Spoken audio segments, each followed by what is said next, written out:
In the name of God, lover, beloved, and spirit of love, amen. If you insult a brother or sister, you'll be liable to the council, and if you say, you fool, you'll be liable to the hell of fire. I say to you that everyone who looks at a woman with lust has already committed adultery with her in his heart. If your right eye causes you to sin, tear it out and throw it away. And if your right hand causes you to sin, cut it off and throw it away. With these passages before us in the lectionary this week, there was certainly no steady easing in for my first sermon after a month of leave. In fact, I don't know any preacher who jumps up and down with glee when they realise they are down to tackle these ones. And I don't think it's difficult to work out why when we look at the language used. Talk of burning in the fires of hell, tearing out eyes and cutting off of hands just makes us want to steer clear. Other than the language, the other disturbing thing is that Jesus seems to have changed his tune dramatically from earlier passages. We read a couple of weeks ago that we are blessed just as we are, loved and treasured. Then last week we read how we are the salt of the earth and the light of the world. And now this. It makes us question whether it is in fact Jesus speaking, because it seems to contrast starkly with the image of Jesus portrayed so far by Matthew. Jesus' apparently harsh mandates target both those who lust and those whose marriages have broken down. He seems to have moved from unconditional blessing to judgment in just a few passages. And to top it off, Jesus gives some unambiguously violent instructions to those who find themselves struggling with lust or anger. When we think about the lives of the congregation here at St. David's, I'm fairly convinced that none of us have committed murder. But I'm sure that many of us have got angry towards other people, have looked lustfully at another person, and statistically, 50% of us are divorced. In this passage, Jesus is using hyperbole. He's exaggerating to make a point. But what point is he trying to make by his use of these violent and confronting images?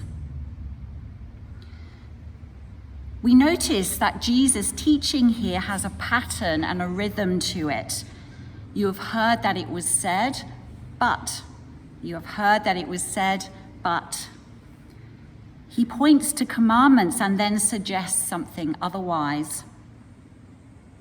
It got me wondering what the use of this but means. What is the comparison that Jesus is drawing here? Is the but one of replacement? Is Jesus saying, you previously have heard this commandment, but now I'm setting a new one before you? The law was inadequate, insufficient, and is now no longer applicable. So here are a new set of commandments to replace the outdated ones you previously followed. This doesn't seem to fit, however, with Matthew's depiction elsewhere of Jesus. I think that if we take Jesus as replacing one thing with another, we miss his point. And we miss Jesus' clear admonition previously that his teaching would not erase the law and the prophets in the slightest. I wonder if instead the contrast here then is not about replacement, but about intensification, making them stronger.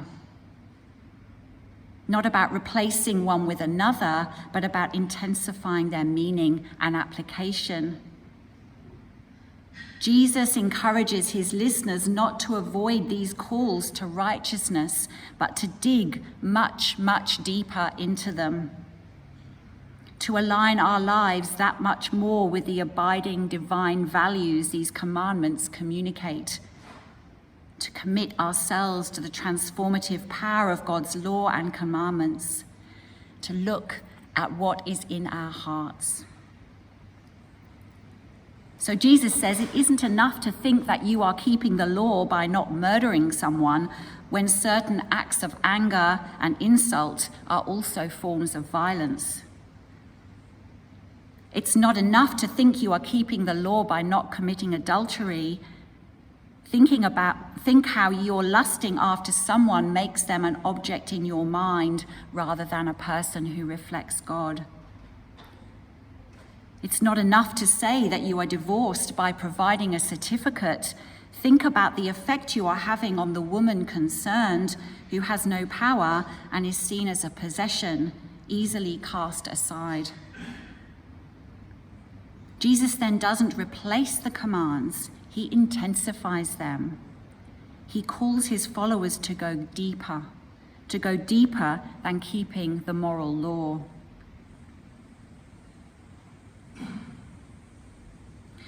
What we see is that rather than focusing on morality, these commands of Jesus focus on relationship. What I do affects my sister and affects my brother. I'm part of a community and my actions affect others in my community.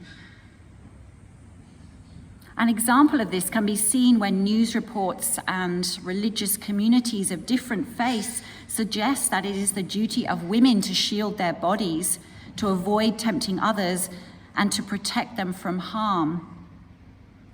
But Jesus says that it is those who gaze, not those who we gaze upon, who need to think about the impact of their gaze on others. Again, what matters most here is not a law, but relationship. An objectifying gaze is an obstacle to authentic community, precisely because such a gaze can treat the other not as a child of God, a bearer of God's image, but as a mere object. I think then that what Jesus is doing is making it less about rules, but about a picture of what a full life in Jesus Christ is like. This is not just about me and about what is life-giving for me, but needs to be about what is life-giving for everyone. Jesus is providing us with a template for an alternative community, which the Beatitudes set up. The construction of a particular kind of community, one not organized around power, but rather organized around love, around the heart. Caroline Lewis says, when we remember that God is with us, not just that God is with me, we begin to realize we are not simply members of a community, but shapers of community, and are shaped by community, all of which tells a critical theological truth. Our God is a God of community. Jesus goes on to raise the stakes even higher and says that it is so much about us rather than me and my own righteousness, that reconciliation is an essential mark of this new way of being community. If we want to be righteous, reconciliation, is a key part of relationship. This reconciliation is, of course, not just within individual communities like St. David's, as important as that is.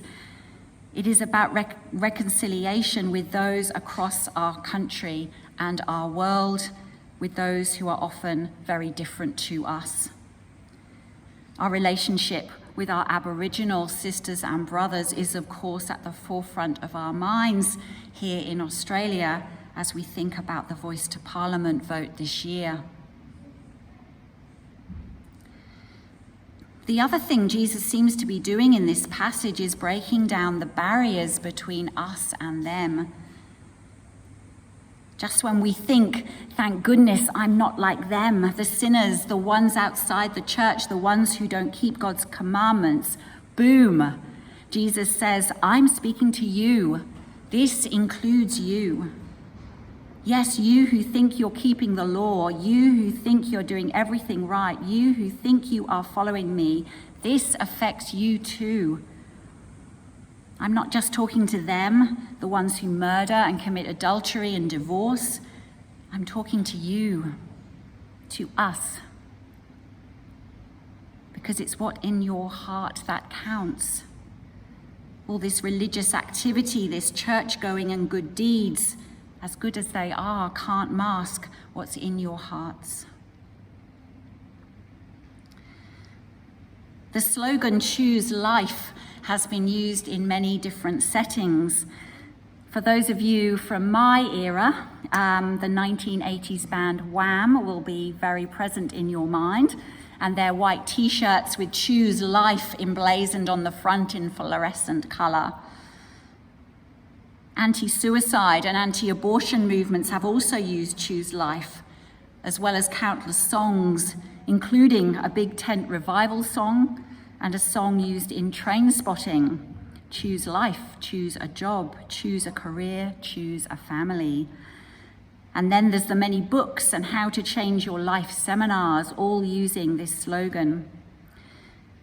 And choose life is a big feature of our passage from Deuteronomy today, and links well, I think, with this one in Matthew's Gospel.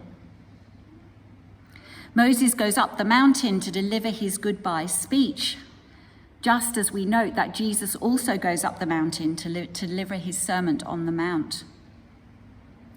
And in his speech, Moses calls for people to choose between two options, life and death. So that's a pretty easy choice, right? Surely, if given the option of life or death, we would naturally and enthusiastically choose life. Unless we find ourselves in very dire circumstances, the urge and desire to live and to survive is very strong. But Deuteronomy's choice does not concern mere existence. We are not talking about simply a decision to exist. God's admonition to choose life is about this: loving the Lord your God, walking in God's ways, and observing God's commandments, decrees, and ordinances, that you shall live and become numerous, and the Lord your God will bless you in the land that you are entering to possess. Because choosing life is about choosing a communal life. This is not just a blessing for Moses, but for the whole community. And so too in Matthew, Jesus sets before us the choice between life or death, not just for us individually, but for our neighbour, our community. What then, I wonder, does it mean for you to choose life? What does that call look like in your life?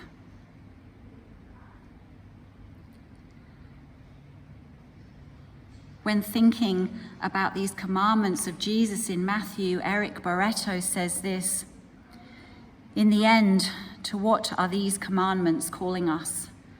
Not to a checklist of morality, but to a flourishing of life. Not to a baseline of decency, but to an embodied, relational, transformative encounter with all whom we meet. Not to a sufficient set of hurdles for righteousness, but to a path of wholeness with creature and creator alike. Let us then, as a community here at St. David's, choose life, one that means we act from the heart, and one that is in relationship with our community, both locally and extending out into the world. Amen.